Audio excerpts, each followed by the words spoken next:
was a process of Mary and Janelle both put money into my home down payment. We had already made Janelle square. She said 100% we were square with her, but Mary hadn't. And so she was worried about that. We were trying to work this all out.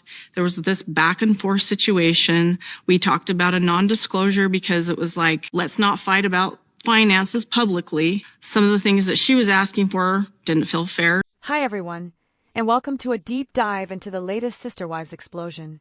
If last night's tell-all left you feeling like you'd run in circles, you're not alone. The entire episode was a masterclass in confusion, but one voice cut through the noise with frustrating clarity, Christine Brown's. While the other adults were lost in a web of he said, she said, Christine identified the engine of the conflict, Kody Brown's playbook of triangulation. Christine observed that Kody would approach one wife, make a decision that affected everyone, and then tell a completely different story to the others. This isn't just poor communication, it's a deliberate strategy to prevent a unified front. By controlling the narrative separately, he ensures the wives are busy reacting to each other's perceived betrayals rather than scrutinizing his own actions. The host, Suki, attempted to steer Christine away from this pointed analysis, but in doing so, she missed the central thesis of the entire family's collapse. The women weren't just fighting over assets, they were prisoners of a narrative deliberately designed to keep them at odds. This episode's central plot, a convoluted, bitter argument about a so-called backdoor deal involving property, was the perfect example.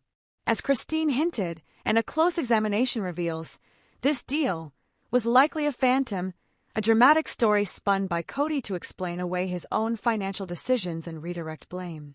The real, pulsing nerve beneath the surface of this fight wasn't about plots of land on Coyote Pass. It was about the foundational money that bought Robyn Brown's lavish Flagstaff home, a transaction now shrouded in alarming contradictions. The family spent 40 minutes arguing over a shadow, while the substantial, legally precarious structure Kody built stood unchallenged in the background. This misdirection is the key to understanding not just the episode, but the entire financial unraveling of the Brown family. The frustration for viewers, and seemingly for Christine, comes from watching people with shared history fail to compare notes. When you're only given pieces of a puzzle by the same person who benefits from it never being solved, you can't see the full picture. Each wife, isolated in her interview chair, was reacting to the version of reality Kody had given her. Robyn was furious about a betrayal that never occurred. Mary was paralyzed by mistrust. Janelle was cautiously navigating a legal minefield. Their separate realities, crafted by Kody, made a coherent conversation impossible and allowed the true issue to remain hiding in plain sight, the questionable origin of the money that built Robyn's world. Beneath the drama of secret deals and broken promises, last night's Sister Wives revealed a potential real-world crime, mortgage fraud. The controversy centers on the down payment for Robyn Brown's multi-million-dollar Flagstaff home, often called the hash knife property. For years, the official family story was that it was purchased with family money. However, in this tell-all, the story fractured into incompatible versions, exposing a legally dangerous discrepancy. Here's the breakdown. Janelle Brown and Mary Brown have consistently referred to the funds they provided for Robyn's house as a loan. Kody and Robyn, however, initially denied this, aligning with the family money narrative. Now, Kody has introduced a third term, a gift. In one breath, he states, Janelle and Mary had gifted money to me and Robyn to purchase Robyn's house.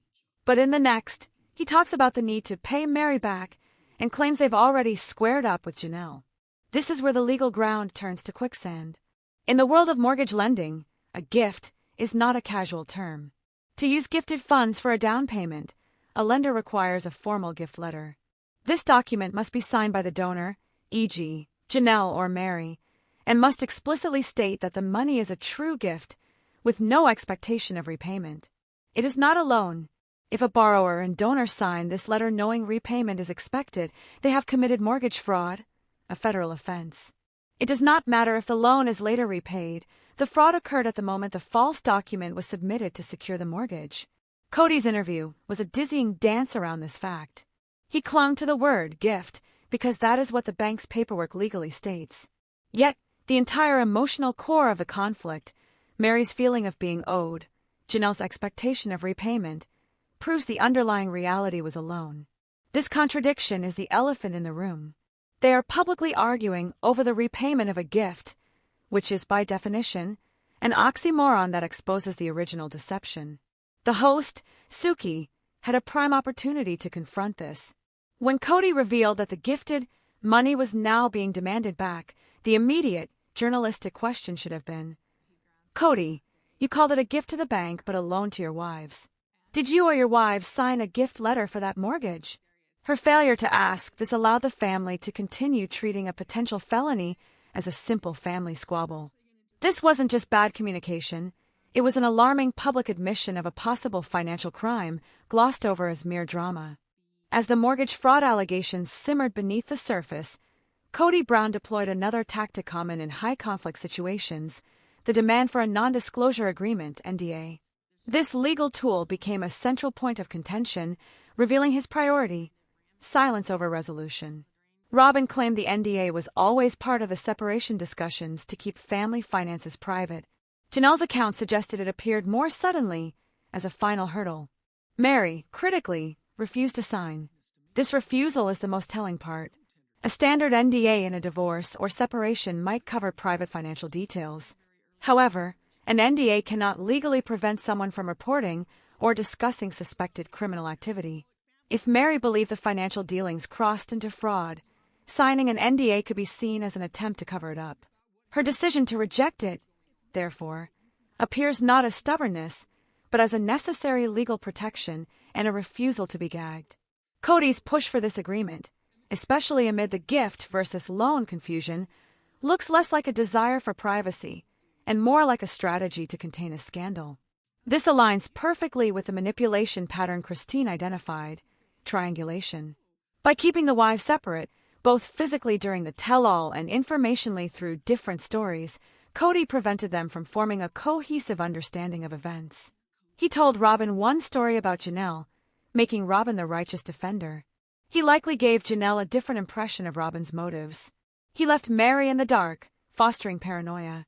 This classic technique ensures the problem is always another wife, never the husband at the center of the web.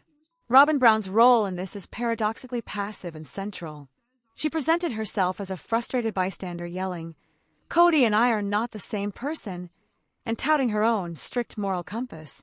She attempted to perform a delicate separation, condemning Kody's actions while enjoying their fruits. This is her moral paradox. She cannot claim ignorance of the mansion, the jewelry, and the lifestyle funded by the very funds in question. By staying, benefiting, and repeating Kody's narratives as fact, like falsely claiming he paid Mary's insurance, she became complicit in the facade. Her tearful meltdown seemed less about guilt toward Mary and more about the terror of being publicly tied to Kody's crumbling financial schemes. Her anger was directed at Mary for exposing the truth, not at Kody for allegedly orchestrating the fraud. Perhaps the most haunting moment of the night came not from a financial revelation, but an emotional one. Robyn Brown, recalling her legal marriage to Kody to facilitate adopting her children, revealed a heartbreaking premarital conversation. She said she told him, "If I ever want out of this, I need your promise that you're going to let me go." This single sentence unlocks a fundamental truth about the power dynamics within the Brown family and their cultural context. This is not the language of a modern partnership between equals. This is the language of someone entering an arrangement where autonomy is not guaranteed. It echoes the practices of high control groups in fundamentalist cultures where women are considered spiritual and temporal property, and leaving is treated as an act of betrayal that justifies pursuit, coercion, and shunning. Robyn was seeking a preemptive release from a system she knew could hold her captive. Her subsequent lament, "Where's that guy?" was her admission that Kody has become the very kind of controlling polygamist husband she feared. He doesn't let go. He holds on through financial entanglement, legal maneuvering, and emotional manipulation. This context reframes the entire financial conflict. For Mary, Janelle, and Christine, getting their fair share isn't just about money, it's about obtaining the resources necessary for true escape and autonomy. Kody's resistance to repaying the loans, his pushing of NDAs, and his control of the family pot all serve the same purpose: maintaining leverage and control. By keeping them financially dependent or entangled, he prolongs his influence over their lives long after the emotional relationships have ended. The tell-all's chaotic end, with Robyn and Kody telling contradictory stories and blaming everyone but themselves, is the sound of this control structure collapsing. The facade of a united, principled plural family has shattered, revealing what looks like a desperate scramble to hide financial misdeeds and maintain dominance. Christine's clarity, Mary's refusal to be silenced, and Janelle's cautious navigation are acts of defiance against this control. Robyn's meltdown is the reaction of someone who built her identity and security within the system, only to watch its foundation turn out to be legally and morally suspect. The true Sister Wives story is no longer about plural marriage, but about the painful, public unraveling of one man's empire and the costly journey these women are taking to secure their freedom. All right, guys, that's my full breakdown of this unbelievable Sister Wives meltdown. To recap, we have what looks like a clear case of mortgage fraud hiding in plain sight, a desperate NDA meant to buy silence, and a triangulation scheme that finally fell apart on national TV. Robyn's unhinged crash out wasn't just about a fake backdoor deal, it was the sound of panic setting in as their entire financial house of cards started to wobble. But I want to hear what you think. Down in the comments, let me know. Was this fraud, or just a messy family misunderstanding? Does Kody's gift versus loan explanation hold any water for you? Whose side are you on in this financial standoff? Mary for holding firm, Janelle for navigating quietly, or do you see Robyn's point? What did you make of Robyn's "you have to let me go" confession? Does that change how you see the family's power dynamics? If this deep dive into the drama, the deception, and the dollars made you see this family feud in a whole new light, please give this video a thumbs up. It really helps the channel. Don't forget to subscribe and hit the notification bell so you never miss an upload. We break down the biggest reality TV scandals, the hidden financial secrets, and the messy family drama you won't see anywhere else. Thanks for watching, and I'll see you in the next one. Bye, guys.